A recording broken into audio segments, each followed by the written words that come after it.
आप में से 90% स्टूडेंट्स ऐसे हैं जिनको ट्रिगोनोमेट्री की ये पूरी एंगल वैल्यू टेबल याद होगी, लेकिन यदि आपसे पूछ लिया जाए कि साइन 30 डिग्री का वैल्यू 1/2 होता है, लेकिन क्यों और कैसे, तो शायद आप नहीं बता पाएंगे।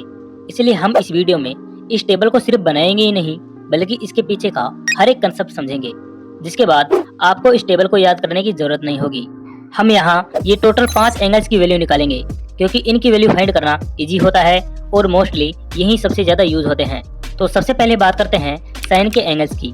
ये एक राइट एंगल ट्रायंगल है जिसका ये एंगल थीटा है, तो ये वाली साइड होगी जिसका परपेंडिकुलर, ये बेस और ये हाइपोटेनस। अब बात करते हैं एंगल 0 डिग्री की। तो ये थीटा एंगल 0 डिग्री का तब बनेगा जब इसका हाइपोटेनस बेस पर आ जाए और उस कंडीशन पर परपेंडिकुलर 0 हो जाएगा, यानी साइन 0 डिग्री बराबर होगा perpendicular upon hypotenuse. Perpendicular equal होगा 0 के, तो साइन 0 डिग्री का वैल्यू निकल कर आया 0। अब बात करते हैं साइन 90 डिग्री की। तो ये एंगल थीटा 90 डिग्री का तब बनेगा जब ये एंगल धीरे धीरे बढ़े और उस टाइम परपेंडिकुलर भी हाइपोटेनस की ओर जाने लगेगा। और जब एंगल 90 डिग्री का बनेगा तब हाइपोटेनस और परपेंडिकुलर दोनों आपस में बराबर हो जाएंगे। तो यहाँ से साइन 90 डिग्री होगा परपेंडिकुलर अपॉन हाइपोटेनस, और परपेंडिकुलर हाइपोटेनस के बराबर हो गया। तो यहाँ से दोनों कैंसिल आउट होकर बनाते हैं 1, यानी साइन 90 डिग्री इक्वल होगा 1। अब बात करते हैं साइन 45 डिग्री। तो ये थीटा एंगल 45 डिग्री का है, तो इसका दूसरा एंगल भी 45 डिग्री का होगा, क्योंकि त्रिभुज के सभी आंतरिक कोणों का योग 180 डिग्री होता है।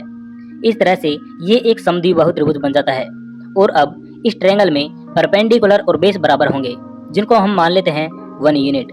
अब यदि इन दोनों को 1 यूनिट माने तो इसका हाइपोटेनस निकल कर आया √2, और अब साइन 45 डिग्री की वैल्यू निकल कर आई 1/√2। अब साइन 60 डिग्री की वैल्यू निकालने के लिए हम एक समबाहु त्रिभुज बनाते हैं जिसकी सभी साइड बराबर हैं 1 यूनिट और सभी एंगल 60 डिग्री हैं। अब इस ट्रायंगल में इस साइड पर एक परपेंडिकुलर बनाते हैं जो इस एंगल x और इस साइड को 2 बराबर हिस्सों में डिवाइड कर देता है। ये पूरा साइड 1 यूनिट है, तो ये होगा 1/2। और अब केवल इसी ट्रायंगल की बात करते हैं। यहाँ हाइपोटेनस है 1 यूनिट और उसका बेस 1/2। अब पाइथागोरस थ्योरम का यूज कर इसका परपेंडिकुलर निकालते हैं, जो निकल कर आता है √3/2। अब इसी ट्रायंगल से साइन 60 डिग्री और साइन 30 डिग्री का वैल्यू निकालेंगे।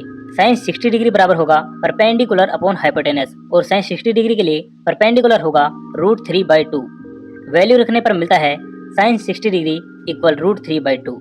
अब साइन 30 डिग्री के लिए परपेंडिकुलर होगा 1/2, और वैल्यू रखने से मिलता है साइन 30 डिग्री इक्वल 1/2।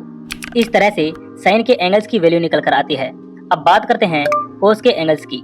तो कोस थीटा इक्वल होता है साइन 90 माइनस थीटा के, यानी कोस 0 डिग्री का वैल्यू साइन 90 डिग्री के बराबर होगा। कोस 30 डिग्री का वैल्यू साइन 60 डिग्री के बराबर होगा। कोस 45 डिग्री का वैल्यू साइन 45 डिग्री के बराबर होगा। कोस 60 डिग्री का वैल्यू साइन 30 डिग्री के बराबर होगा, और कोस 90 डिग्री का वैल्यू साइन 0 डिग्री के बराबर होगा। इस तरह से हम कोस के एंगल्स की वैल्यू भी निकाल लेते हैं। अब टेन थीटा होता है sine theta upon cos theta, तो साइन थीटा को कोस थीटा से डिवाइड कर टेन थीटा के एंगल्स की वैल्यू निकालते हैं।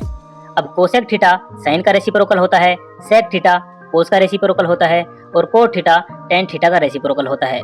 तो यहाँ से इनकी रेसिप्रोकल की वैल्यू भी निकल कर आ जाती है, और इस तरह से तैयार होती है ये टेबल। अब यदि आपको कोई भी डाउट हो तो कमेंट सेक्शन में पूछ सकते हैं।